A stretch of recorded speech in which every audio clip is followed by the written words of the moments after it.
In the kitchen talking big game food. I'm not like game, but you know.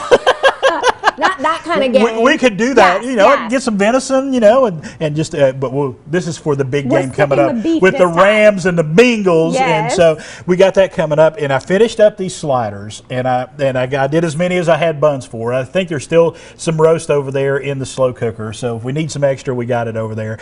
But I'm going to give you one of these. But one thing I did want to share with you right here in this little bowl right here, I took some of the au jus that had been in there all night cooking with meat, and it's lovely. You could take these sandwiches and actually dip it in there if you want to do a little French dip action on that. Excellent. You can actually put some more cheese on it if you like. You like the horseradish sauce. You love a good horseradish. You grab this one right here because I fixed that one right there in the middle for you. He said I made it special just for you with the Swiss cheese, and you can see the horseradish. So you want me to go for it? Get your little bite right there. Folks, remember, this is really simple. Just remember, however big of a roast you get, to put 1 can for every pound of roast of beef consomme in there and let it cook. Let it cook all night. Let it cook as long as you want to. The meat is so tender. Is it good? Here comes the horseradish. That'll get you going. That'll get you going in the morning. I feel so much better now. All right, let's talk about this other one, okay? Okay, delicious. These are so when I good. first got married, and my wife and I decided we were going to a family get together. She said, "I'll make some ham pickles." Well, I had never had ham pickles. This was an Indiana thing as far as I'm concerned.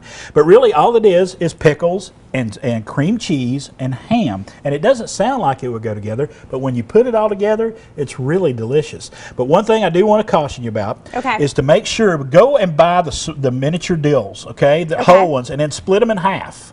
Okay, and put them on a paper towel, get some of the moisture out of them, because it makes it easier to put the cream cheese on. So you just take and you put some cream cheese just on the pickle, like so.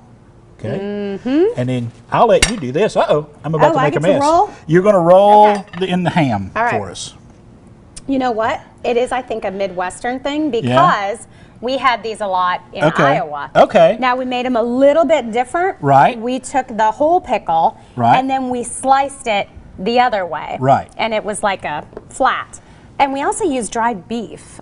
You can do that. And there's also another recipe that I might do sometime on. It's a cheese ball that uses dried beef on the outside and on the inside, and it's really got a smoky flavor to it. It's got a really good flavor to it. We'll save that for another time. Okay, so did I do that? You just wrap one lay little it right piece? there. Okay. Just lay it right there. But yeah, this goes great with these sliders. You know, for the big game, you don't want to spend a lot of time in the kitchen because Chris is not going to miss a minute of the game. I am not. Or the commercials.